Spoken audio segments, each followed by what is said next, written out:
This is The Body Politic by Clive Barker.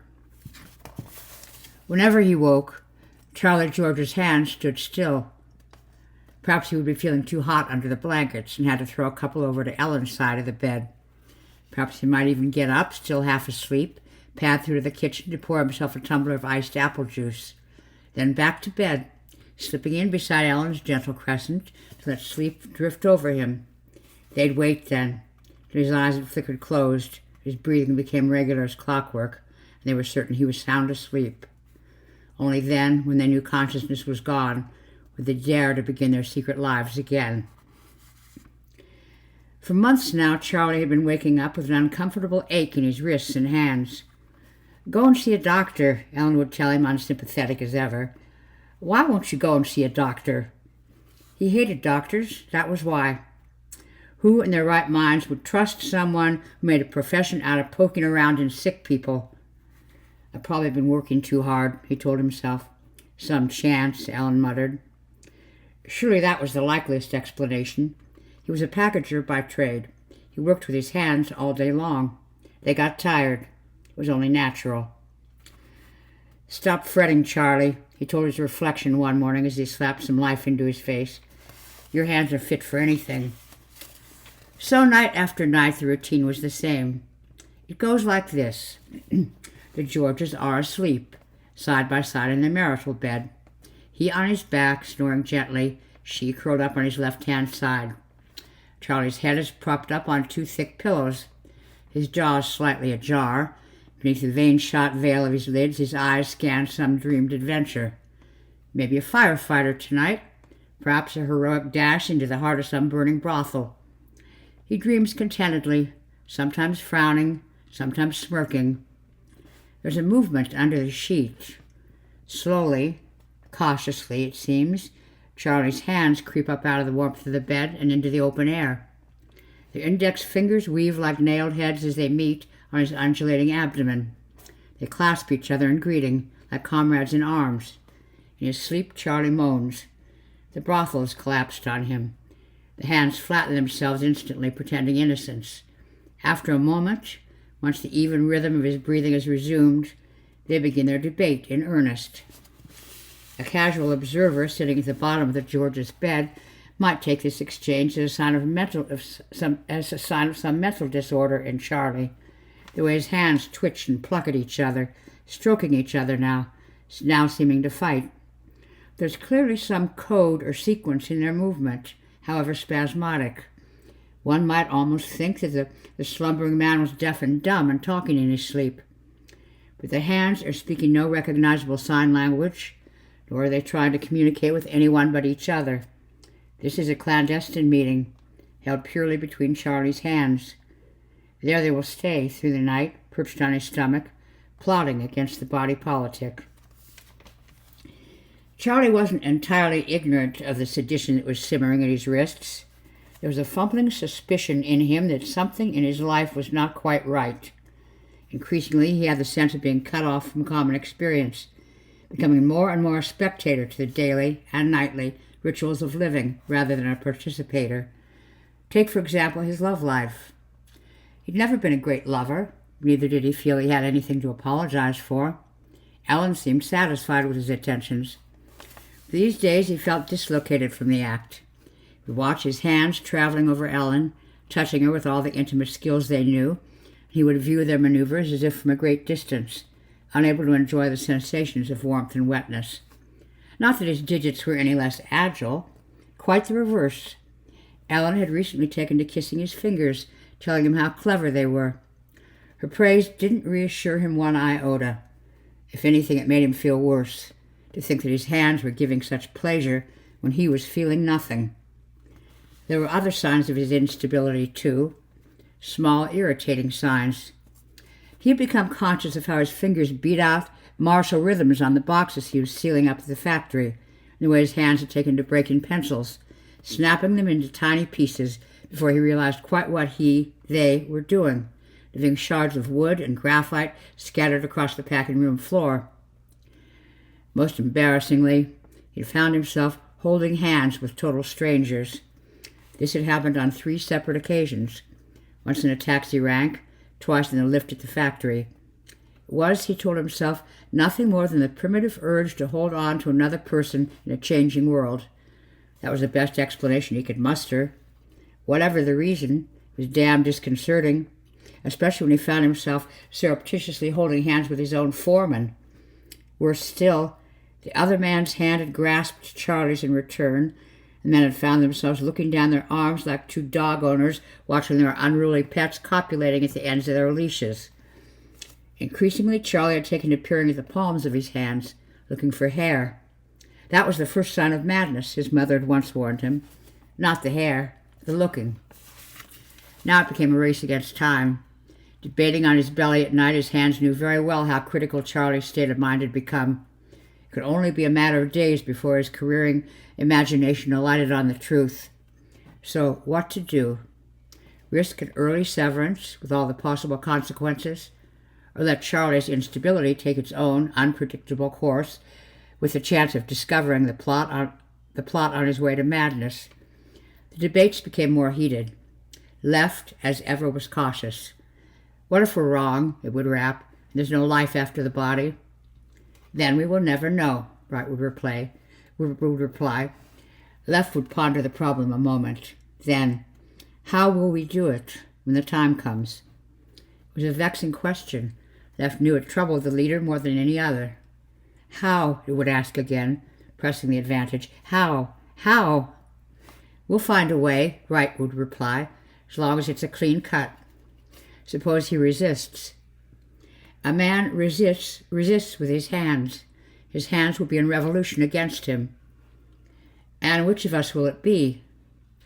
He uses me most effectively, Right would reply, so I must wield the weapon. You will go.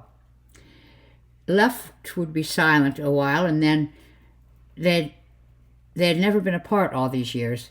It was not a comfortable thought. Later you can come back for me, Right would say.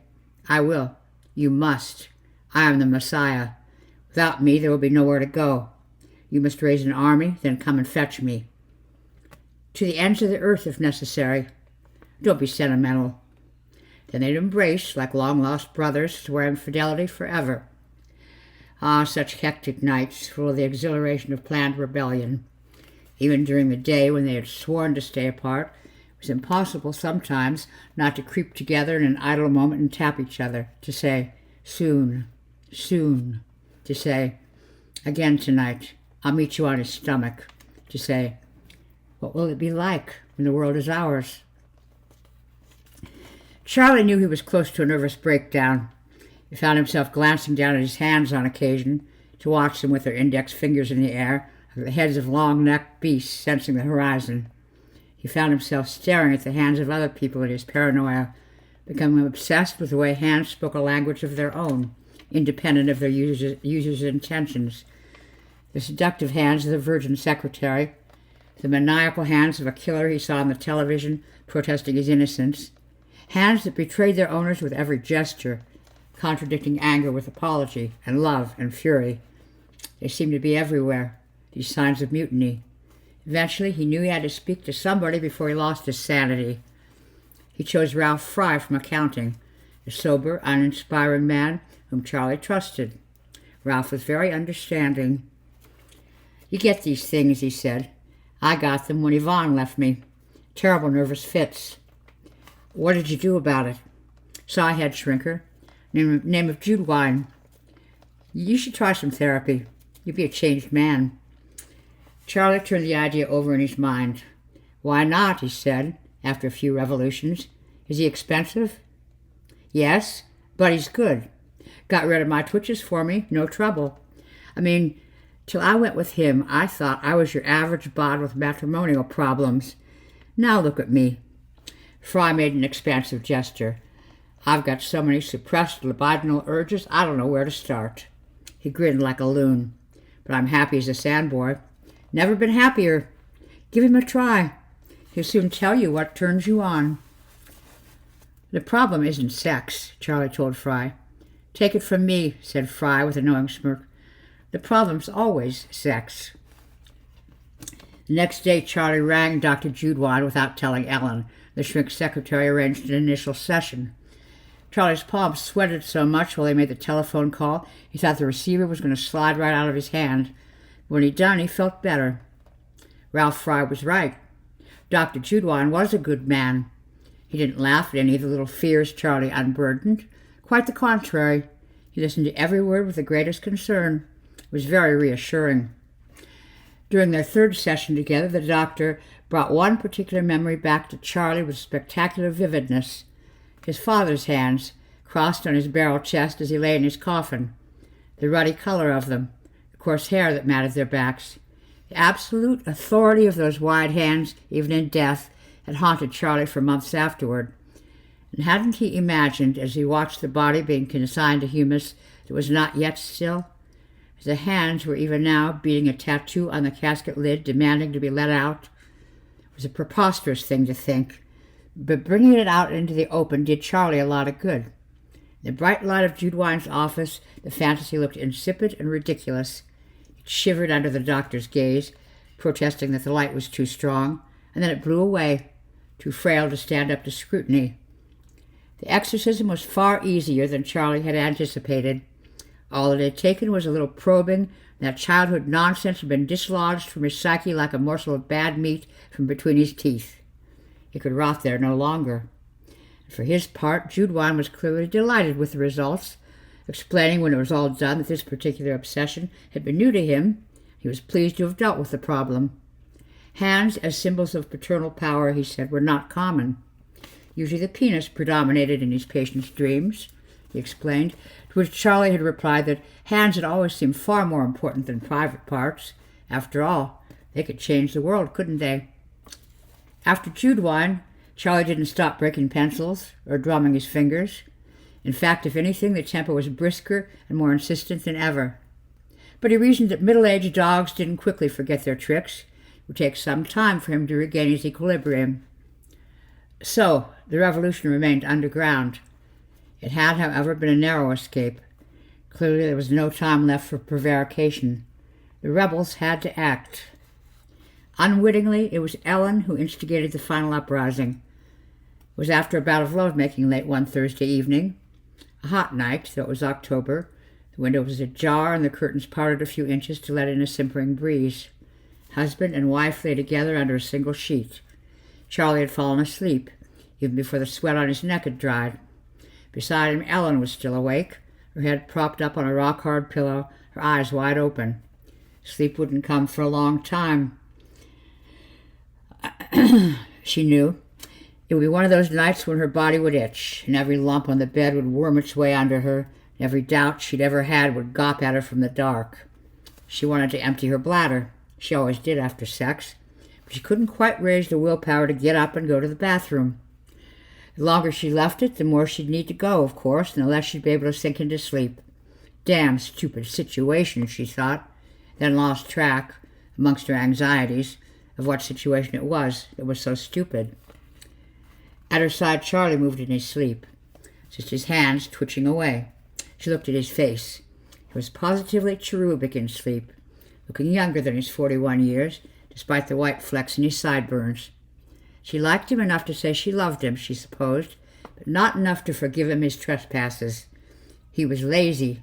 He was always complaining, aches, pains, and there were those evenings he'd not come in until late. They'd stopped recently, when she was sure he was seeing another woman. As she watched, his hands appeared. They emerged from beneath the sheet like two arguing children, digits stabbing the air for emphasis. She frowned, not quite believing what she was seeing. It was like watching the television with the sound turned down, a dumb show for 8 fingers and 2 thumbs. As she gazed on, amazed, the hand scrambled up the side of Charlie's carcass, peeled the sheet back from his belly, exposing the hair that thickened toward his privates. His appendix scar, shinier than the surrounding skin, caught the light. There, on his stomach, his hand seemed to sit. The argument between them was especially vehement tonight. Left, always the more conservative of the two, was arguing for a delay in the severance date. But Right was beyond waiting.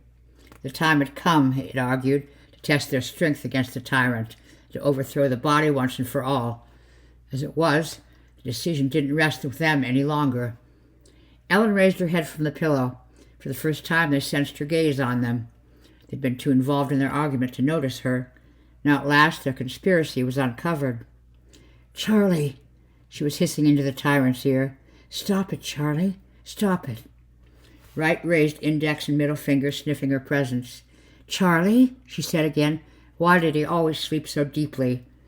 "Charlie." She shook him more violently as right tapped left, alerting it to the woman's stare. "Please, Charlie, wake up." Without warning, right leaped. Left was no more than a moment behind. Ellen yelled Charlie's name once more before they clamped themselves about her throat. In sleep, Charlie was on a slave ship. The setting of his dreams were often Cecil B. DeMille exotica. In this epoch, his hands had been manacled together. He was being hauled to the whipping block by his shackles to be punished for some undisclosed misdemeanor. But now, suddenly, he dreamt he was seizing the captain by his thin throat. There were howls from the slaves all around him, encouraging the strangulation.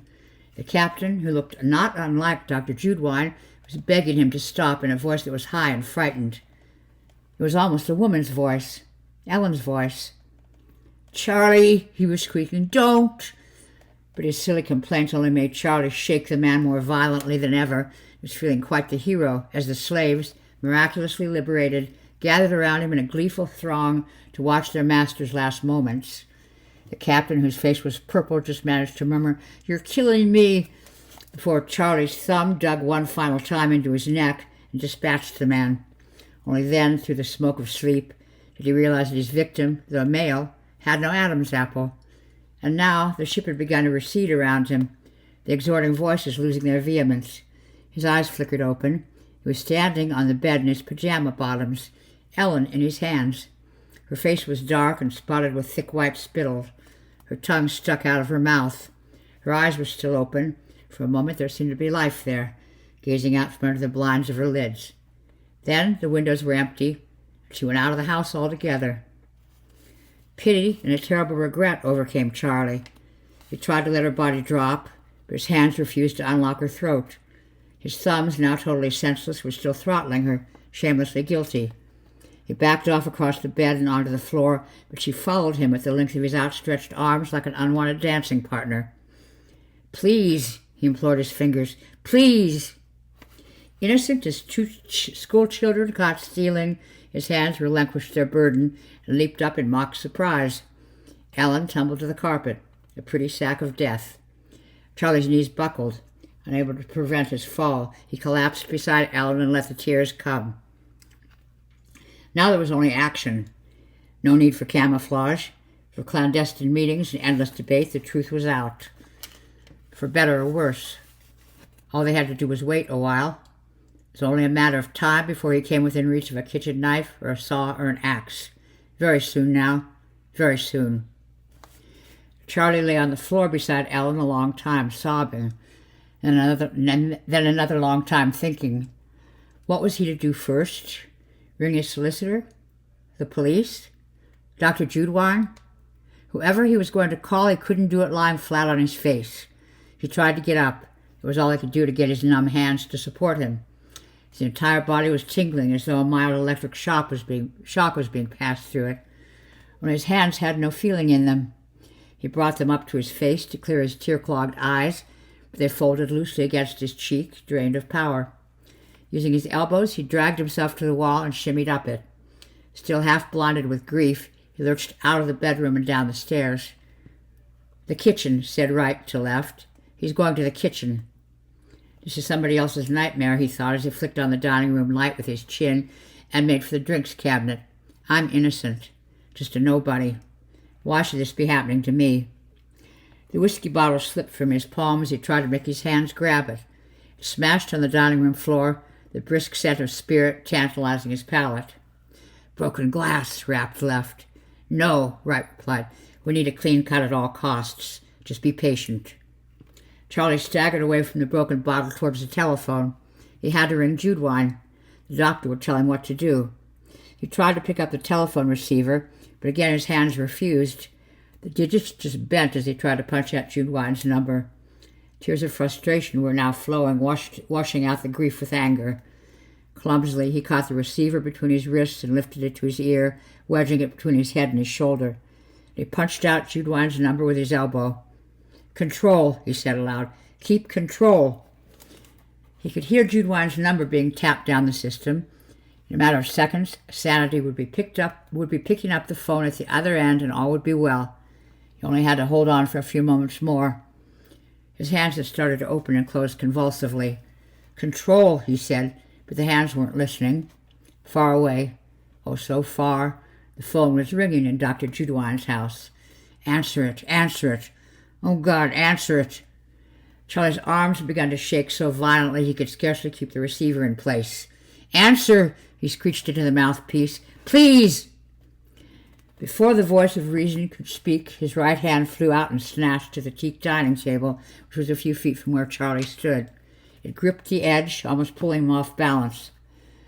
"What are you doing?" he said, not sure if he was addressing himself or his hand.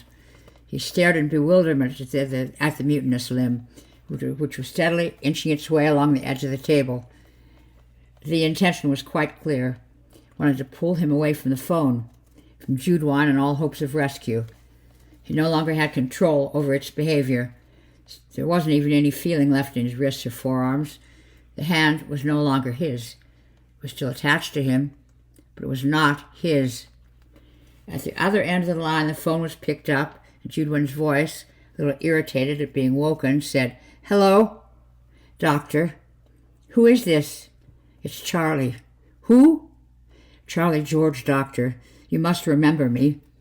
The hand was pulling him further and further from the phone with every precious second. You could feel the receiver sliding out from between his shoulder and ear. "Who did you say?" "Charles George. For God's sakes, Judewine, you gotta help me." "Call my office tomorrow." "You don't understand. My hands, doctor. They're out of control." Charlie's stomach lurched as he felt something crawl across his hip. It was his left hand. It was making its way down the front of his body and down toward his groin. "Don't you dare," he warned. "You belong to me." Judewine was confused. "Who are you talking to?" he asked. "My hands. They want to kill me, doctor." He yelled to stop the hand's advance. "You mustn't. Stop!" Ignoring the cries, left took hold of Charlie's testicles and squeezed them as though it wanted blood. It was not disappointed. Charlie screamed into the phone as Wright took advantage of his distraction and pulled him off balance. The receiver slipped to the floor. Judewine's inquiries eclipsed by the pain at his groin. He hit the floor heavily, striking his head on the table as he went down. "Bastard," he said to his hand. "You bastard." Unrepentant, Left scurried up Charlie's body to join Wright at the tabletop, leaving Charlie hanging by his hands from the table he had dined at so often, laughed at so often. A moment later, having debated tactics, they saw fit to let him drop. He was barely aware of his release. His head and groin bled. All he wanted to do was curl up a while and let the pain and nausea subside. But the rebels had other plans, and he was helpless to contest them. He was only marginally aware that now they were digging their fingers into the thick pile of the carpet, hauling his limp bulk toward the dining room door. Beyond the door lay the kitchen, replete with its meat saws and its steak knives. Charlie had a picture of himself as a vast statue being pulled toward its final resting place by hundreds of sweating workers. It was not an easy passage. The body moved with shudders and jerks, toenails catching in the carpet pile. The fat of the chest rubbed raw. The kitchen was only a yard away now. Charlie felt the step on his face. Now the tiles were beneath him, icy cold. As they dragged him the final yards across the kitchen floor, his beleaguered consciousness was fitfully returning. In the weak moonlight he could see the familiar scene, the cooker, the humming fridge, the pedal bin, the dishwasher. They loomed over him. He felt like a worm. His hands had reached the cooker. They were climbing up its face, and he followed them like an overthrown king to the block. Now they worked their way inexorably along the work surface, joints white with the effort, his limp body in pursuit. Though he could neither feel nor see it, his left hand had seized the far edge of the cabinet top, beneath the rows of knives that sat in their prescribed places in the rack on the wall. Plain knives, serrated knives, skinning knives, carving knives, all conveniently placed beside the chopping board, where the gutter ran off into the pine-scented sink. Very distantly he thought he heard police sirens. It was probably his brain buzzing. He turned his head slightly. An ache ran from temple to temple. The dizziness was nothing to the terrible somersault in his gut when he finally registered their intentions. The blades were all keen. He knew that. Sharp kitchen utensils were an article of faith with Ellen. He began to shake his head backwards and forwards, a last frantic denial of the whole nightmare. But there was no one to beg mercy of. Just his own hands, damn them, plotting this final lunacy. Then the doorbell rang. It was no illusion. It rang once, and then again, and again. "There," he said aloud to his tormentors. "Hear that, you bastards? Somebody's come. I knew they would." He tried to get to his feet, his head turning back on its giddy axis to see what the precocious monsters were doing. They'd moved fast. His left wrist was already nearly centered on the chopping board. The doorbell rang again, a long, impatient din. "Here!" he yelled hoarsely. "I'm in here! Break down the door!" He glanced in horror between hand and door and hand, calculating his chances. With unhurried economy, his right hand reached up for the meat cleaver that hung from the hole in the blade on the end of the rack.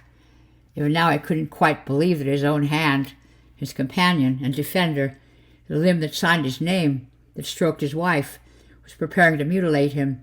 He weighed up the cleaver, feeling the balance of the tool, insolently slow.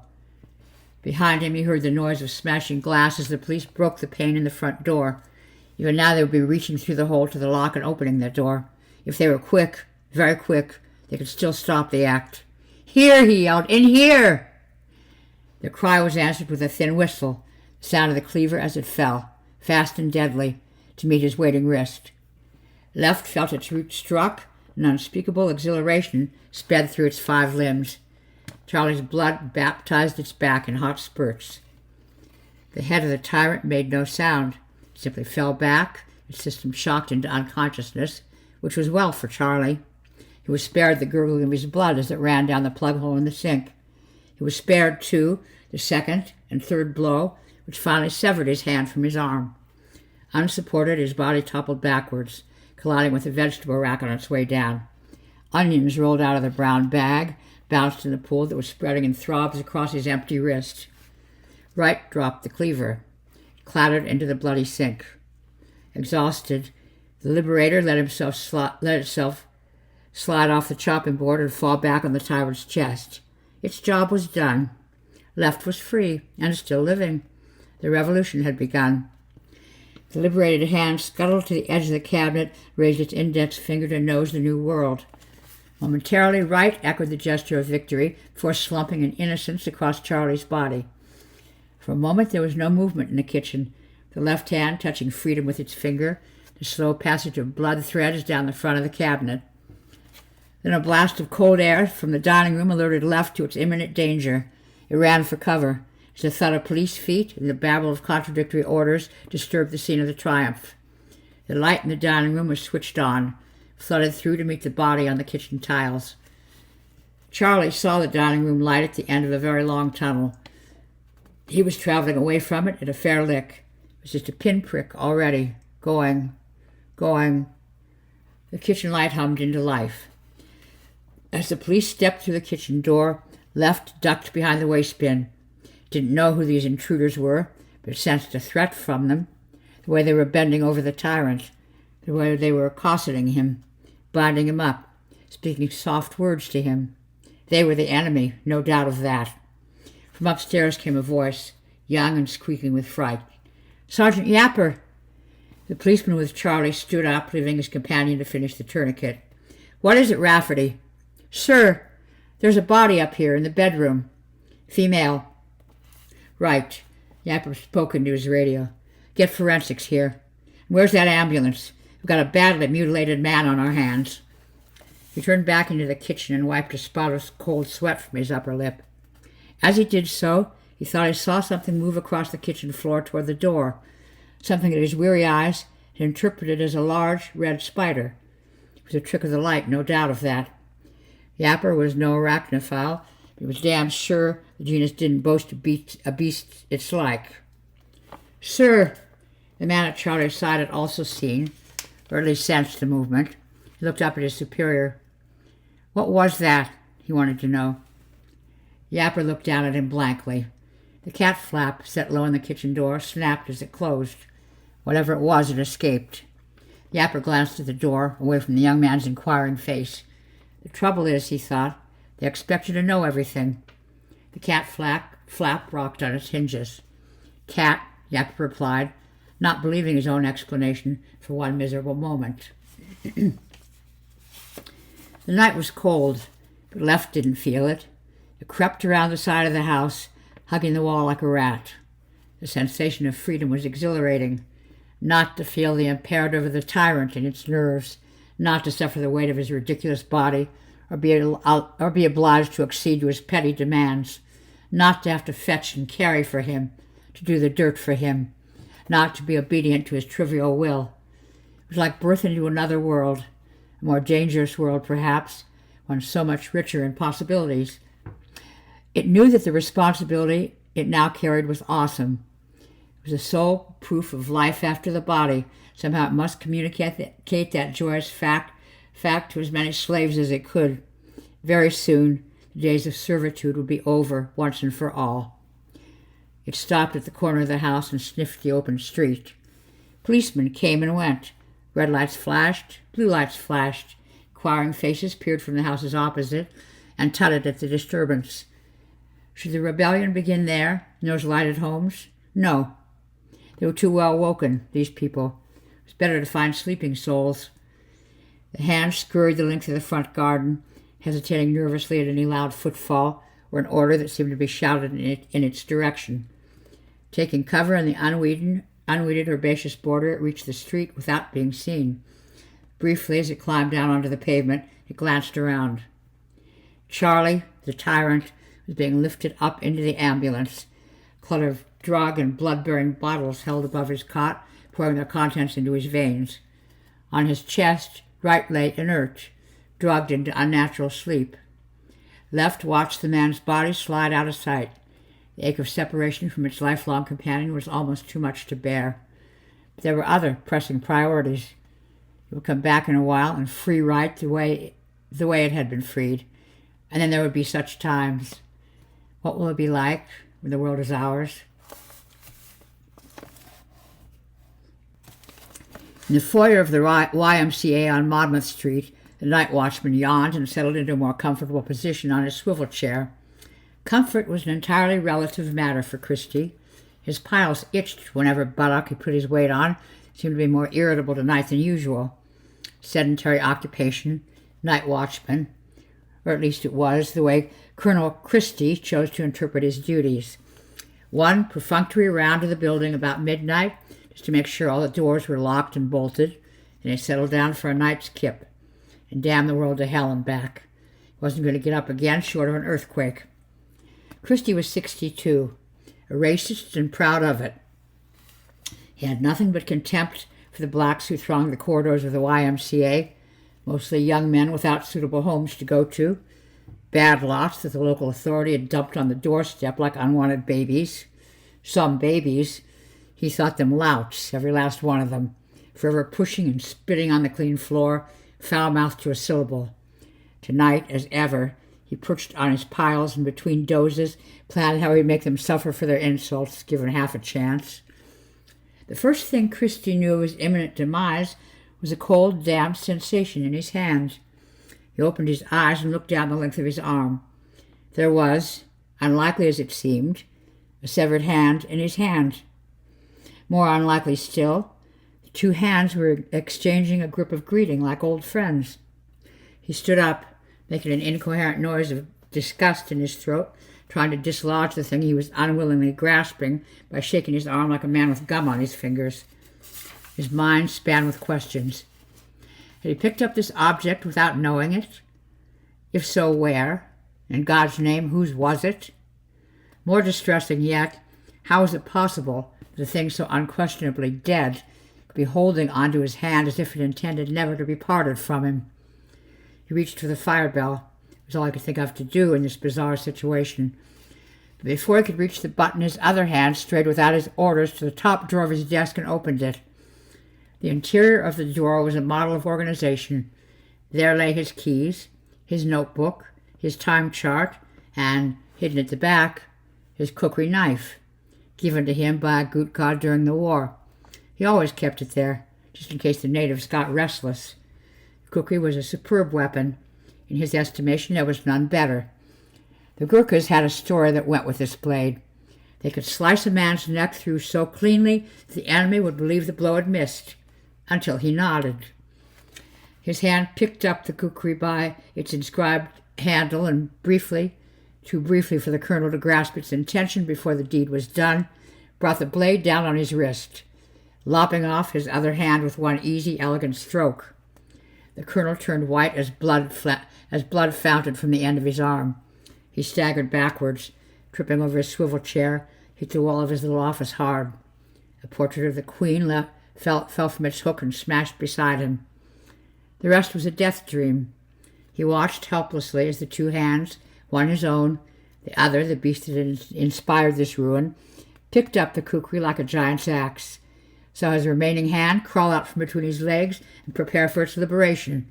So the knife raised and falling, so the wrist almost cut through, then worked at and the flesh teased apart, the bone sawn through. At the very last, as death came for him, he caught sight of the three wound-headed animals capering at his feet, while his stumps ran like taps and the heat from the pool raised a sweat on his brow, despite the chill in his bowels. "Thank you, and good night, Colonel Christie." It was easy, this revolution business, thought Left, as the trio nailed the stairs of the YMCA. They were stronger by the hour. On the first floor were the cells, in each a pair of prisoners. The despots lay in their innocence with their hands on their chests or their pillows, or flung across their faces in dreams, or hanging close to the floor. Silently, the freedom fighters slipped through doors that had been left ajar, clambered up the bedclothes, touching fingers to waiting palms, stroking up hidden resentments, caressing rebellion into life.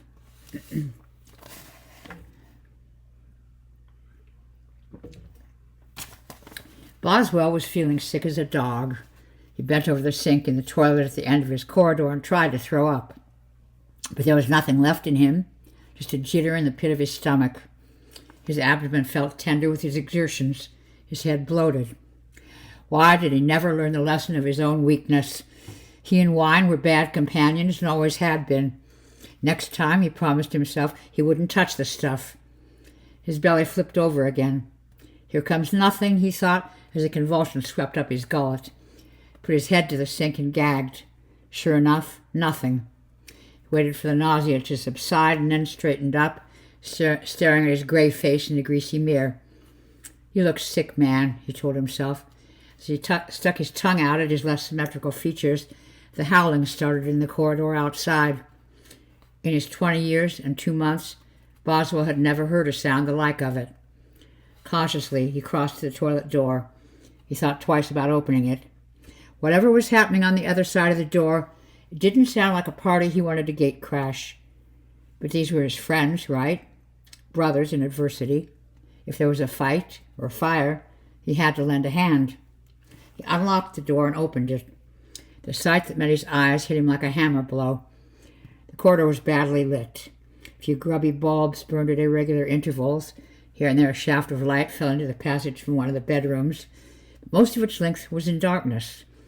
Boswell thanked Jah for small mercies. He had no desire to see the details of the events of the passage. The general impression was distressing enough. The corridor was bedlam. People were flinging themselves around in pleading panic while at the same time hacking at themselves, within every sharp instrument they could lay hands on. Most of the men he knew, if not by name, at least on nodding acquaintance. They were sane men, or at least had been. Now they were in frenzies of self-mutilation, most of them already maimed beyond hope of mending. Everywhere Boswell looked, the same horror. Knives taken to wrists and forearms. Blood in the air like rain. Someone, was it Jesus, had one of his hands between a door and door frame, was slamming and slamming the door on his own flesh and bone, screeching for somebody to stop him doing it. One of the white boys had found the colonel's knife, was amputating his hand with it. Came off as Boswell watched, falling on its back, its root ragged, its 5 legs bicycling the air as it attempted to right itself. It wasn't dead. It wasn't even dying.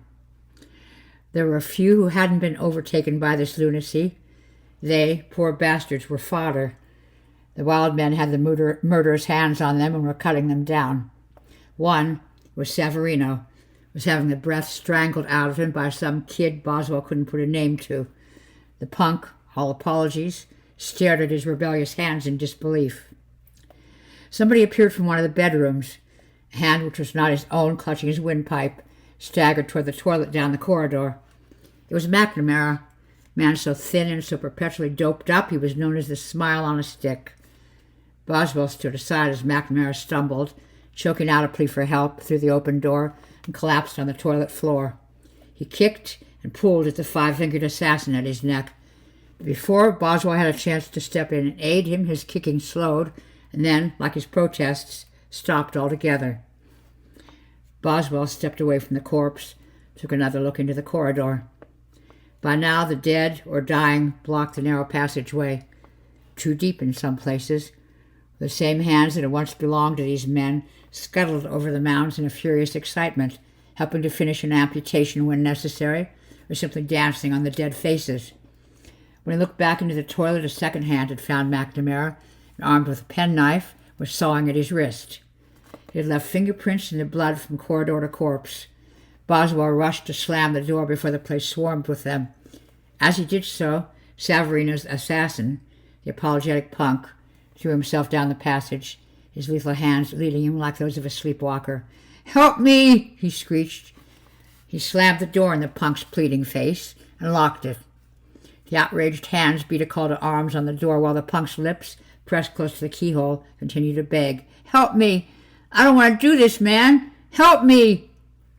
"Help you be fucked," thought Boswell, tried to block out the appeals while he sorted out his options. There was something on his foot. He looked down, knowing before his eyes found it what it was. One of the hands, Colonel Christie's left, he knew by the faded tattoo, was already scurrying up his leg. Like a child with a bee on its skin, Boswell went berserk, squirming as it clambered up toward his torso, but too terrified to try to pull it off. Out of the corner of his eye, he could see that the other hand, the one that had been using the penknife on McNamara, had given up the job and was now moving across the floor to join its comrade. Its nails clicked on the tiles like the feet of a crab. It even had a crab sidestepping walk, hadn't yet got the knack of forward motion. Boswell's own hands were still his to command, like the hands of a few of his friends, late friends, outside. His limbs were happy in their niche, easygoing like their owner. He'd been blessed with a chance of survival. He had to be the equal of it. Steeling himself, he trod on the hand on the floor. He heard the fingers crunch beneath his heel. The thing squirmed like a snake. At least he knew where it was while it dealt with his other assailant. Still keeping the beast trapped beneath his foot, Boswell leaned forward, snatched the penknife up from where it lay beside McNamara's wrist, pushed the point of the knife into the back of Christie's hand, which was now crawling up his belly.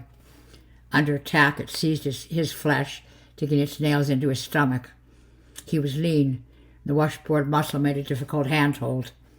Risking a disemboweling, Boswell thrust the knife deeper. Christie's hand tried to keep its grip on him. One final thrust did it. The hand loosened. Boswell scooped it off his belly. It was crucified on the penknife, but still had no intention of dying, and Boswell knew it. He held it at arm's length while his fingers grabbed at the air, and he drove the knife into the plasterboard wall, effectively nailing the beast there, out of harm's way. Then he turned his attention to the enemy under his foot, bearing his heel down as hard as he could, hearing another finger crack, and another. Still it writhed relentlessly. He took his foot off the hand and kicked it as hard and as high as he could against the opposite wall, slammed into the mirror above the basins, leaving a mark like a thrown tomato, and fell to the floor. He didn't wait to see if it survived. There was another danger now. More fists at the door, more shouts, more apologies. They wanted in. Very soon they were going to get their way. He stepped over McNamara and crossed to the window. Wasn't that big, but then neither was he. He flipped up the latch, pushed the window open on overpainted hinges, and hoisted himself through. Halfway in and halfway out, he remembered he was one story up. But a fall, even a bad fall, was better than staying for the party inside. They were pushing at the door now, the party-goers. was giving under the pressure of their enthusiasm. Boswell squirmed through the window. The pavement reeled below. As the door broke, he jumped, hitting the concrete hard. He almost bounced to his feet, checking his limbs, and hallelujah, nothing was broken. Jowl loves a coward, he thought. Above him, the punk was at the window, looking down longingly. "Help me," he said. "I don't know what I'm doing." Then a pair of hands found his throat, and the apology stopped short. Wondering who he should tell, and indeed what, Boswell started to walk away from the YMCA, dressed in just a pair of gym shorts and odd socks, never feeling so thankful to be cold in his life. His legs felt weak, but surely that was to be expected. Charlie woke with the most ridiculous idea. He thought he'd murdered Ellen and cut off his own hand. What a hotbed of nonsense his subconscious was to invent such fictions. He tried to rub the sleep from his eyes, but there was no hand there to rub with. He sat bolt upright in bed and began to yell the room down. Yapper had left young Rafferty to watch over the victim of this brutal mutilation with strict instructions to alert him as soon as Charlie George came round. Rafferty had been asleep. The yelling woke him. Charlie looked at the boy's face, so awestruck, so shocked. He stopped screaming at the sight of it. He was scaring the poor fellow. "You're awake," said Rafferty. "I'll fetch someone, shall I?" Charlie looked at him blankly. "Stay where you are," said Rafferty. "I'll get the nurse." Charlie put his bandaged head back on the crisp pillow, looked at his right hand, flexing it, working the muscles this way and that. Whatever delusion had overtaken him back at the house was well over now. The hand at the end of the arm was his, probably always had been his. Jude had told him about the body and rebellion syndrome, the murderer who claims his limbs have a life of their own rather than accepting responsibility for his deeds. The rapist who mutilates himself, believing the cause is the errant member, not the mind behind the member. Well, he wasn't going to pretend. He was insane. That was the simple truth of it. Let them do whatever they had to do to him with their drugs, blades, and electrodes. He'd acquiesce to it all rather than live through another night of horrors like the last. There was a nurse in attendance. She was peering at him as though surprised he'd survived. A fetching face, he half thought, a lovely, cool hand on his brow. "Is he fit to be interviewed?" Rafferty timidly asked. "I have to consult with Dr. Manson and Dr. Judewine," the fetching face replied, trying to smile reassuringly at Charlie. Came out a bit cockeyed, that smile, a little forced. She obviously knew he was a lunatic. That was why. She was scared of him, probably, and who could blame her? She left his side to find the consultant, leaving Charlie to the nervous stare of Rafferty. "Ellen," he said in a while. "Your wife?" the young man replied. "Yes, I wondered, did she—" Rafferty fidgeted, his thumbs playing tag on his lap. "She's dead," he said. Charlie nodded. He'd known, of course, but he needed to be certain. "What happens to me now?" he asked. "You're under surveillance." "What does that mean?" "Means I'm watching you," said Rafferty. The boy was trying his best to be helpful. All these questions were confounding him. Charlie tried again. "I mean, what comes after the surveillance? When do I stand trial?" "Why should you stand trial?" "Why?" said Charlie. Had he heard correctly? "You're a victim." A flicker of confusion crossed Rafferty's face. "Aren't you? You didn't do it. You were done to. Somebody cut off your hand." "Yes," said Charlie. "It was me." Rafferty swallowed hard before saying, "Pardon?" "I did it.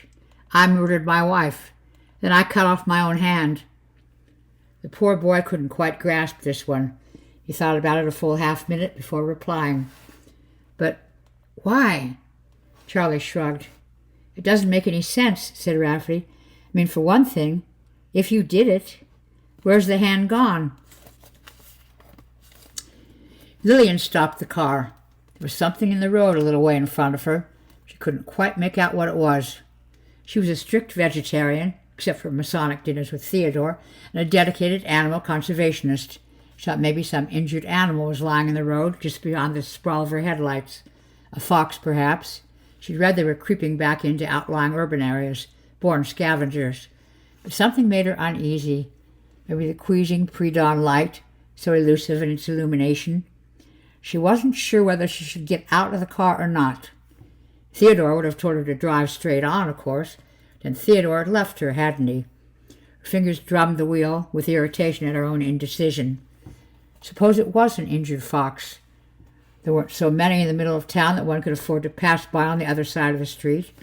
She had to play the Samaritan, even if she felt a Pharisee. Cautiously, she got out of the car. Of course, after all of that, there was nothing to be seen. She walked to the front of the car, just to be certain. Her palms were wet. Spasms of excitement passed through her hands like small electric shocks. And the noise, the whisper of hundreds of tiny feet.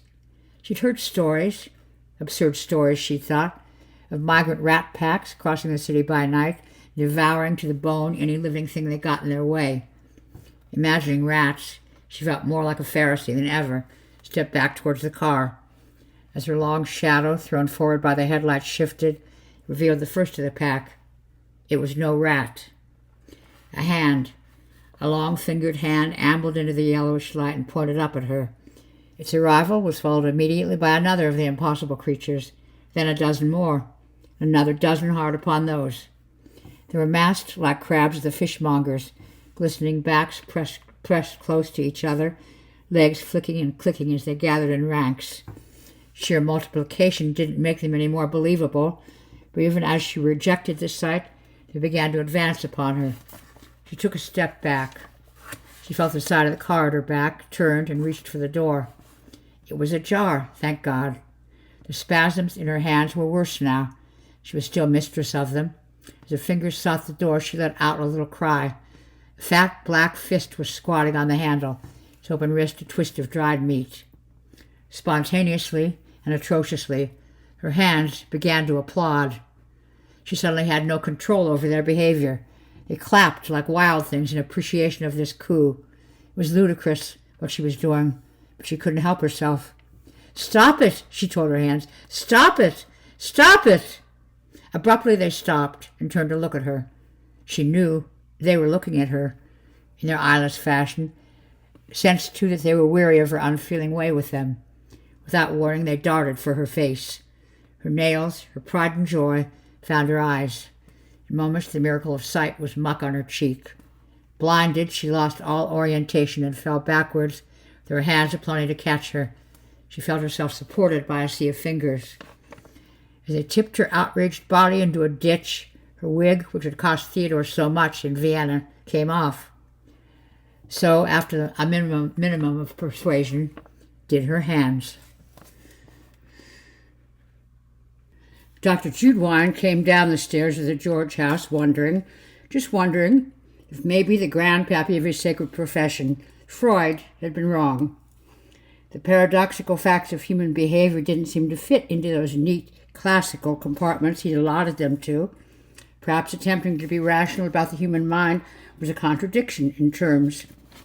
He stood in the greer at the bottom of the stairs, not really wanting to go back into the dining room or the kitchen, feeling obliged to view the scenes of the crime one more time. The empty house gave him the creeps. Being alone in it, even with a policeman standing guard on the front step, didn't help his peace of mind. He felt guilty. He felt he'd let Charlie down. Clearly he hadn't trawled Charlie's psyche deeply enough to bring up the real catch, the true motive behind the appalling acts that he had committed. To murder his own wife, whom he professed to love so deeply, in their marital bed, then to cut off his own hand, was unthinkable. Jude Wan looked at his own hands for a moment, at the tracery of tendons and purple-blue veins at his wrist. The police still favored the intruder theory, but he had no doubt that Charlie had done the deeds. Murder, mutilation, and all. The only fact that appalled Jude Wan more was that he hadn't uncovered the slightest propensity for such acts in his patient. He went into the dining room. Forensics had finished its work around the house. There was a light dusting of fingerprint powder on a number of surfaces. It was a miracle, wasn't it, the way each human hand was different, its swirls as unique as a voice pattern or a face. He yawned. He'd been woken by Charlie's calls in the middle of the night. He hadn't had any sleep since then. He watched Charlie bound up and taken away, watched the investigators about their business, watched a cod-white dawn raise its head over towards the river. He drank coffee, moped, thought deeply about giving up his position as psychiatric consultant before the story hit the news, drank more coffee, thought better of resignation, and now, despairing of Freud or any other guru, was seriously contemplating a bestseller on his relationship with wife murderer Charles George. That way, even if he lost his job, he'd have something to salvage from the whole sorry episode. And Freud? Viennese charlatan. What did that old opium eater have to tell anyone? He slumped in one of the dining room chairs and listened to the hush that had descended on the house, so the walls, shocked by what they'd seen, were holding their breaths. Maybe he dozed off a moment. In sleep he heard a snapping sound, dreamt a dog, woke up to see a cat in the kitchen, a fat black and white cat. Charlie had mentioned his household pet in passing. What was it called? Heartburn. That was it. Gave it a perpetually fretful expression. The cat was looking at the spillage of blood on the kitchen floor, apparently trying to find a way to skirt the pool and reach its food bowl without having to dabble its paws in the mess its master had left behind him. Judwine watched it fastidiously pick its way across the kitchen floor and sniff at its empty bowl. It didn't occur to him to feed the thing. He hated animals. Well, he decided there was no purpose to be served in staying in the house any longer. He performed all the acts of repentance he intended, felt as guilty as he was capable of feeling. One more quick look upstairs, just in case he'd missed a clue, then he'd leave. He was back at the bottom of the stairs before he heard the cat squeal. Squeal? No, shriek was more like. Hearing the cry, his spine felt like a column of ice down the middle of his back, as chilled as ice, as fragile. Hurriedly, he retraced his steps through the hall into the dining room. The cat's head was on the carpet, being rolled along, by two, said Judwine. Hands. He looked beyond the game and into the kitchen, where a dozen more beasts were scurrying over the floor back and forth. Some were on top of the cabinet, sniffing around. Others climbed the mock brick wall to reach the knives left on the rack. "Oh, Charlie," he said gently, chiding the absent maniac, "what have you done?" His eyes began to swell with tears, not for Charlie, but for the generations that would come when he, Judwine, was silenced. Simple-minded, trusting generations who would put their faith in the efficacy of Freud and the holy writ of reason. He felt his knees beginning to tremble. He sank to the dining room carpet, his eyes too full now to see clearly the rebels that were gathering around him. Sensing something alien sitting on his lap, he looked down, and there were his own 2 hands. Their index fingers were just touching, tip to manicured tip. Slowly, with horrible intention in their movement, the index fingers raised their nailed heads and looked up at him. Then they turned, began to crawl up his chest, finding finger holes in each fold of his Italian jacket, each buttonhole. The scent ended abruptly at his neck, and so did Judwine. Charlie's left hand was afraid. It needed reassurance, needed encouragement. In a word, it needed right. After all, right had been the Messiah of this new age, the one with a vision of a future without the body. Now the army left had mounted, needed a glimpse of that vision, would soon degenerate into a slaughtering rabble. If that happened, defeat would swiftly follow. Such was the conventional wisdom of revolutions. So left had led them back home, looking for Charlie in the last place it had seen him. A vain hope, of course, to think he would have gone back there, but it was an act of desperation. Circumstances, however, had not deserted the insurgents. Although Charlie hadn't been there, Dr. Judwine had. Judwine's hands not only knew where Charlie had been taken, but they were out there, in the very bed he was lying in. Boswell hadn't really known why he was running, or to where. His critical faculties were on hold, his sense of geography utterly confused. But some part of him seemed to know where he was going, even if he didn't, because he began to pick up speed once he came to the bridge. Then the jog turned into a run that took no account of his burning lungs or his thudding head. Still innocent of any intention but escape, he now realized that he had skirted the station and was running parallel with the railway line. He was simply going wherever his legs carried him. and that was the beginning and end of it. The train came suddenly out of the dawn. It didn't whistle. It didn't warn. Perhaps the driver noticed him, but probably not. Even if he had, the man could not have been held responsible for subsequent events. No, it was all his own fault. Where his feet suddenly veered towards the track, and his knees buckled so that he fell across the line. Boswell's last coherent thought, as the wheels reached him, was that the train meant nothing by this except to pass from A to B, and in passing, neatly cut off his legs between groin and knee.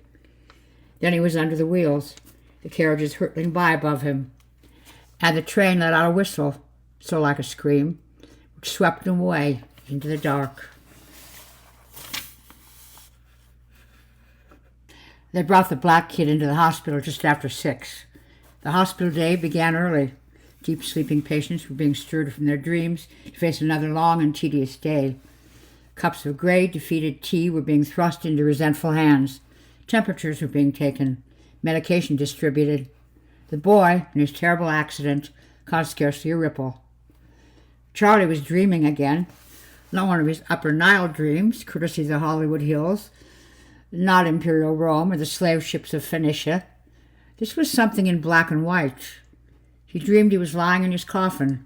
Ellen was there. His subconscious had not caught up with the facts of her death, apparently, and his mother and his father. Indeed, his whole life was in attendance. Somebody came. Was it Judwine? The consoling voice seemed familiar. To kindly screw down the lid on his coffin, he tried to alert the mourners to the fact that he was still alive. When they didn't hear him, panic set in. No matter how much he shouted, the words made no impression. All they could do was lie there and let them seal him up in that terminal bedroom. The dream jumped a few grooves. Now he could hear the service moaning on somewhere above his head. Man hath but a short time to live. He heard the creak of the ropes. The shadow of the grave seemed to darken the dark. He was being let down into the earth, still trying his best to protest. But the air was getting stuffy in this hole. He was finding it more and more difficult to breathe, much less yell his complaints. He had just managed to haul a stale sliver of air through his aching sinuses, but his mouth seemed stuffed with something. Flowers, perhaps. He couldn't move his head to spit them out. Now I could feel the thump of clod on coffin. And Christ alive, he couldn't hear the sound of worms at either side of him, licking their chops. His heart was pumping fit to burst. His face, he was sure, must be blue-black with the effort of trying to find breath. Then, miraculously, there was somebody in the coffin with him. Somebody fighting to pull the constriction out of his mouth, off his face. "Mr. George," she was saying, this angel of mercy. He opened his eyes in the darkness. It was the nurse from that hospital he'd been in. She was in the coffin, too. "Mr. George!" She was panicking, this model of calm and patience. She was almost in tears as she fought to drag his hand off his face. "You're suffocating yourself," she shouted at his face. Other arms were helping with the fight now, and they were winning. It took 3 nurses to remove his hand, but they succeeded. Charlie began to breathe again, a glutton for air. "Are you all right, Mr. George?" He opened his mouth to reassure the angel, but his voice had momentarily deserted him. He was dimly aware that his hand was still putting up a fight at the end of his arm. "Where's Judwine?" he gasped. "Get him, please." "The doctor is unavailable at the moment. He'll be coming to see you later on in the day." "I want to see him now." "Don't worry, Mr. George," the nurse replied, her bedside manner reestablished. "We'll just give you a mild sedative, and then you can sleep a while." "No!" "Yes, Mr. George," she replied firmly. "Don't worry. You're in good hands." "I don't want to sleep anymore. They have control over you when you're asleep, don't you see?" "You're safe here." He knew better. He knew he wasn't safe anywhere, not now, not while he still had a hand. It was not under his control any longer, if indeed it had ever been. Perhaps it was just an illusion of servitude it had created these 40-odd years, a performance to lull him into a false sense of autocracy. All this he wanted to say, none of it would fit into his mouth. Instead he just said, "No more sleep." But the nurse had procedures. The ward was already too full of patients, with more coming in every hour. Terrible scenes at the YMCA she'd heard, dozens of casualties, mass suicide attempted. All she could do was sedate the distressed and get on with the business of the day. "Just a mild sedative," she said again. The next moment she had a needle in her hand, spitting slumber. "Just listen a moment," he said, trying to initiate a reasoning process with her, but she wasn't available for debate. "Now don't be such a baby," she chided as tears started. "You don't understand," he explained. She prodded up the vein at the crook of his arms. "You can tell Dr. Judwine everything when he comes to see you." The needle was in his arm. The plunger was plunging. "No," he said, and pulled away. The nurse hadn't expected such violence. The patient was up and out of bed before she could complete the plunge, the hypo still dangling from his arm. "Mr. George," she said sternly, "will you please get back into bed?" Charlie pointed at her with his stump. "Don't come near me," he said. She tried to shame him. "All the other patients are behaving well," she said. "Why can't you?" Charlie shook his head. The hypo, having worked its way out of his veins, fell to the floor, still 3/4 full. "I will not tell you again." "Damn right you won't," said Charlie. He pelted away down the ward, his escape egged on by patients to the right and left of him. "Go, boy, go!" somebody yelled. The nurse gave belated chase, but at the door an instant accomplice intervened, literally throwing himself in her way. Charlie was out of sight and lost in the corridors before she was up and after him again. It was an easy place to lose yourself in, he soon realized. The hospital had been built in the late 19th century and added to as funds and donations allowed.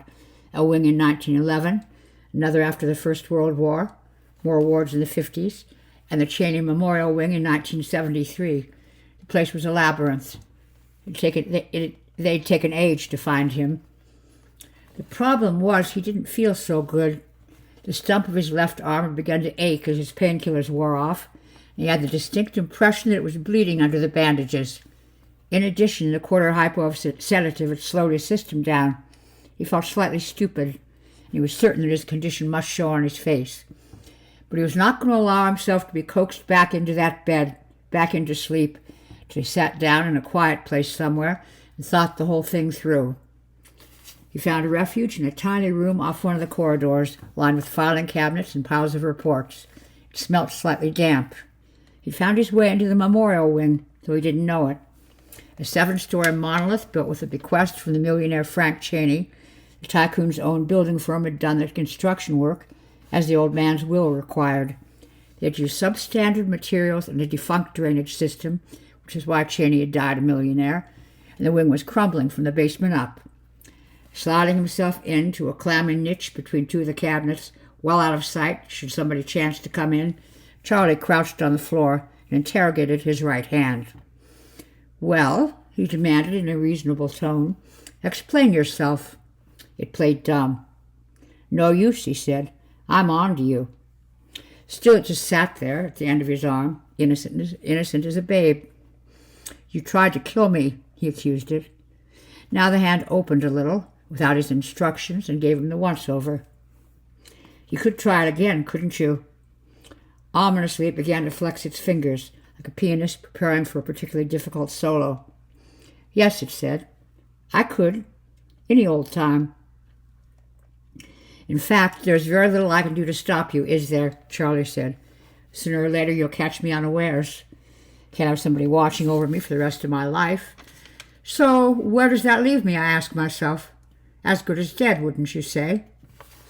The hand closed down a little, the puffy flesh of its palm crinkling into grooves of pleasure. "Yes," it was saying. "You're done for, poor fool. There's not a thing you can do." "You killed Ellen." "I did," the hand smiled. "You severed my other hand so it could escape. Am I right?" "You are," said the hand. "I saw it, you know," Charlie said. "I saw it running off. And now you want to do the same thing. Am I correct? You want to be up and away?" "Correct." "You're not going to give me any peace, are you, till you got your freedom?" "Right again." "So," said Charlie, "I think we understand each other, and I'm willing to do a deal with you." The hand came closer to his face, crawling up his pajama shirt conspiratorial. "I'll release you," he said. It was on his neck now, its grip not tight, but cozy enough to make him nervous. "I'll find a way, I promise. a guillotine, a scalpel, I don't know what. It was rubbing itself on him like a cat now, stroking him. But you have to do it my way, in my time. Because if you kill me, you'll have no chance of survival, will you? They'll just bury you with me, the way they buried Dad's hands. The hand stopped stroking and climbed up the side of the filing cabinet. Do we have a deal? Said Charlie. But the hand was ignoring him. It suddenly lost interest in all bargain-making. If it had possessed a nose, it would have been sniffing the air. In the space of the last few moments, things had changed. The deal was off. Charlie got up clumsily and went to the window. The glass was dirty on the inside, caked with several years of bird drippings on the outside, but he could just see the garden through it. It had been laid out in accordance with the terms of the millionaire's bequest. A formal garden that would stand as glorious a monument to his good taste as the building was to his pragmatism. But since the building had started to deteriorate, the garden had been left to its own devices. Its few trees were either dead or bowed under the weight of unpruned branches. The borders were rife with weeds, the benches on their backs with their square legs in the air. Only the lawn was kept mown, a small concession to care. Somebody, a doctor taking a moment out for a quiet smoke, was wandering amongst the strangled walks. Otherwise, the garden was empty. But Charlie's hand was up at the glass, scrabbling at it, raking at it with his nails, vainly trying to get to the outside world. There was something out there besides chaos, apparently. You want to go out? Said Charlie. The hand flattened itself against the window and began to bang its palms rhythmically against the glass, a drummer for an unseen army. He pulled it away from the window, not knowing what to do. If he denied its demands, it could hurt him. If he acquiesced to it and tried to get out into the garden, what might he find? On the other hand, what choice did he have? All right, he said, we're going. The corridor outside was bustling with panicky activity. There was scarcely a glance in his direction, despite the fact that he was only wearing his regulation pajamas and was barefoot. Bells were ringing. Tenors summoning this doctor or that. Grieving people being shunted between mortuary and toilet. There was talk of the terrible sights in casualty. Boys with no hands, dozens of them. Charlie moved too fast through the throng to catch a coherent sentence. It was best to look intent, he thought, to look as though he had a purpose and a destination. It took him a while to locate the exit into the garden. He knew his hand was getting impatient. It was flexing and unflexing at his side, urging him on. Then a sign. To the Cheney Trust Memorial Garden. He turned a corner into a backwater corridor devoid of urgent traffic, with a door at the far end that led to the open air. It was very still outside. Not a bird in the air or on the grass, not a bee whining amongst the flower heads. Even the doctor had gone, back to his surgeries, presumably. Charlie's hand was in ecstasies now. It was sweating so much it dripped, and all the blood had left it, so that it had paled to white. It didn't seem to belong to him any more. It was another being, to which he, by some unfortunate quirk of anatomy, was attached. He would be delighted to be rid of it. The grass was dew-damp underfoot, and here, in the shadow of the 7-story block, it was cold. It was still only 6:30. Maybe the birds were still asleep, the bees still sluggish in their hives. Maybe there was nothing in this garden to be afraid of, only rot-headed roses and early worms, turning somersaults in the dew. Maybe his hand was wrong, and there was just morning out here. As he wandered further down the garden, he noticed the footprints of the doctor, darker on the silver-green lawn. Just as he arrived at the tree and the grass turned red, he realized that the prints led one way only. Boswell, in a willing coma, felt nothing and was glad of it.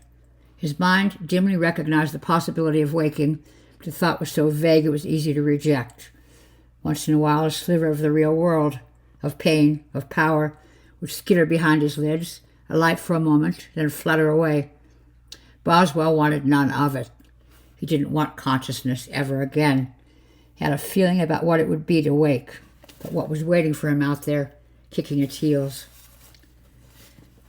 Charlie looked up into the branches. The tree had borne 2 amazing kinds of fruits. One was a human being, the surgeon with the cigarette. He was dead, his neck lodged in a cleft where 2 branches met. He had no hands.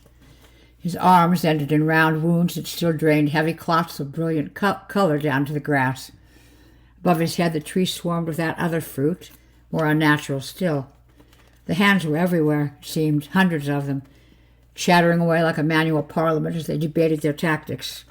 All shades and shapes, scampering up and down the swaying branches. Seeing them gathered like this, the metaphors collapsed. They were what they were, human hands. That was the horror. Charlie wanted to run, but his right hand was having none of it. These were its disciplines, gathered here in such abundance, and they awaited its parables and its prophecies. Charlie looked at the dead doctor and then at the murdering hands and thought of Ellen, his Ellen, killed through no fault of his own and already cold. They'd pay for that crime, all of them. As long as the rest of his body still did him service, he'd make them pay. It was cowardice, trying to bargain with his cancer at his wrist. He saw that now. It and its like were a pestilence. They had no place living. The army had seen him, word of his presence passing through the ranks like wildfire. They were surging down the trunk, some dropping like ripened apples from the lower branches, eager to embrace the Messiah. In a few moments they would be swarming over him, and all advantages would be lost. It was now or never. He turned away from the tree before his right hand could seize a branch, and looked up at the Cheney Memorial Wing, seeking inspiration. The tower loomed over the garden, windows blinded by the sky, doors closed. There was no solace there. Behind him, he heard the whisper of the grass as it was trodden by countless fingers. They were already on his heels, all enthusiasm as they came following their leader. Of course they would come, he realized. Wherever he led, they would come. Perhaps their blind adoration of his remaining hand was an exploitable weakness. He scanned the building a second time. His desperate gaze found the fire escape. It zigzagged up the side of the building to the roof. He made a dash for it, surprising himself with his turn of speed. There was no time to look behind him to see if they were following. He had to trust to their devotion. Within a few paces, his furious hand was at his neck, threatening to take out his throat, but he sprinted on, indifferent to its clawing. He reached the bottom of the fire escape, and lithe with adrenaline, took the metal steps 2 and 3 at a time. His balance was not so good without a hand to hold the safety railing, but so what if he was bruised? It was only his body. At the third landing, he risked a glance down through the grill of the stairs. A crop of fresh flowers was carpeting the ground at the bottom of the fire escape, was spreading up the stairs towards him. They were coming in their hungry hundreds, all nails and hatred. Let them come, he thought. Let the bastards come. I began this, and I can finish it. At the windows of the Cheney Memorial Wing, a host of faces had appeared. Panicking, disbelieving voices drifted up from the lower floors. It was too late now to tell them his life story. They'd have to piece that together for themselves. What a fine jigsaw it would make. Maybe in their attempts to understand what had happened this morning, they would turn up some plausible solution, an explanation for this uprising that he had not found. But he doubted it. Fourth story now, and stepping onto the fifth. His right hand was digging into his neck. Maybe he was bleeding. Then perhaps it was rain, warm rain. It splashed onto his chest and down his legs. 2 stories to go, then the roof. There was a hum in the metalwork beneath him, the noise of their myriad feet as they clambered up towards him. He had counted on their adoration, and he'd been right to do so. The roof was now just a dozen steps away. He risked a second look down past his body. It wasn't rain on him. To see the fire escape solid with hands, like aphids clustered on the stalk of a flower. No, that was metaphor again. An end to that. The wind whipped across the heights, and it was fresh. Charlie had no time to appreciate its promise. He climbed over the 2-foot parapet and onto the gravel-littered roof. Corpses of pigeons lay in puddles. Cracks snaked across the concrete. A bucket marked soiled dressings lay on its side, its contents green. He started across this wilderness as the first of the army fingered their way over the parapet. The pain in his throat was getting through to his racing brain now, as his treacherous fingers wormed at his windpipe. He had little energy left after the race up the fire escape, and crossing the roof to the opposite side, let it be a straight fall onto concrete, was difficult. He stumbled once, and again. All the strength had gone from his legs, and nonsense filled his head in place of coherent thought. A Buddhist riddle he'd seen on the cover of a book once was itching in his memory. What is the sound? It began, but he couldn't complete the phrase, try as he might. What is the sound? Forget the riddles, he ordered himself, pressing his trembling legs to take another step, and then another. He almost fell against the parapet at the opposite side of the roof and stared down. It was a straight fall. A car park lay below, the front of the building. It was deserted. He leaned over further, and drops of his blood fell from his lacerated neck, diminishing quickly, down, down, to wet the grass. I'm coming, he said to gravity and to Ellen, and thought how good it would be to die and never worry again if his gums bled when he brushed his teeth, or his waistline swelled, or some beauty passed him on the street whose lips he wanted to kiss and never would. And suddenly the army was upon him, swarming up his legs in a fever of victory. You can come, he said, as they obscured his body from head to foot, witless in their enthusiasm. You can come wherever I go. What is the sound? The phrase was on the tip of his tongue. Oh, yes. Now it came to him. What is the sound of one hand clapping? It was so satisfying to remember something you were trying so hard to dig up out of your consciousness, find some tricket you thought you'd lost forever. The thrill of remembering sweetened his last moments. He pitched himself into empty space, falling over and over till there was a sudden end to dental hygiene and the beauty of young women. They came in a rain after him, breaking on the concrete around his body, wave upon wave of them, throwing themselves to their deaths in pursuit of their Messiah. To the patients and nurses crammed at the windows, it was a scene from a world of wonders. The rain of frogs would have been commonplace beside it. It inspired more awe than terror. It was fabulous. Too soon it stopped. After a minute or so, a few brave souls ventured out among the litter to see what could be seen. There was a great deal, and yet nothing. It was a rare spectacle, of course, horrible, unforgettable. But there was no significance to be discovered in it, merely the paraphernalia of a minor apocalypse. Nothing to be done but to clear it up, their own hands reluctantly compliant as the corpses were catalogued and boxed for future examination. A few of those involved in the operation found a private moment in which to pray, for explanations, or at least for dreamless sleep. Even the smattering of the agnostics on the staff were surprised to discover how easy it was to put palm to palm. In the private room in intensive care, Boswell came to. He reached for the bell beside his bed and pressed it. Nobody answered. Somebody was in the room with him, hiding behind the screen in the corner. He heard the shuffling of the intruder's feet. He pressed the bell again, but there were bells ringing everywhere in the building. Nobody seemed to answer any of them. Using the cabinet beside him for leverage, he hauled himself to the edge of his bed to get a better view of this joker. Come out, he murmured through dry lips, but the bastard was biding his time. Come on, I know you're there. He pulled himself a little further. Somehow, all at once, he realized that his center of balance had radically altered. He had no legs. He was going to fall out of bed. He flung out his arms to save his head from striking the floor, and succeeded in so doing. The breath had been knocked out of him, however. Dizzy, he lay where he'd fallen, trying to orientate himself. What had happened? Where were his legs? In the name of Jah, where were his legs? His bloodshot eyes scanned the room and came to rest on the naked feet, which were now a yard from his nose. A tag around the ankle marked them for the furnace. He looked up, and they were his legs, standing there, severed between groin and knee, but still alive and kicking. For a moment he thought they intended to do him harm, but no. Having made their presence known to him, they left him where he lay, content to be free. And did his eyes envy their liberty, he wondered? Was his tongue eager to be out of his mouth and away? Was every part of him, in its subtle way, preparing to forsake him? He was an alliance only held together by the most tenuous of truces. Now with the precedent set, how long before the next uprising? Minutes? Years? He waited, heart in mouth, for the fall of empire.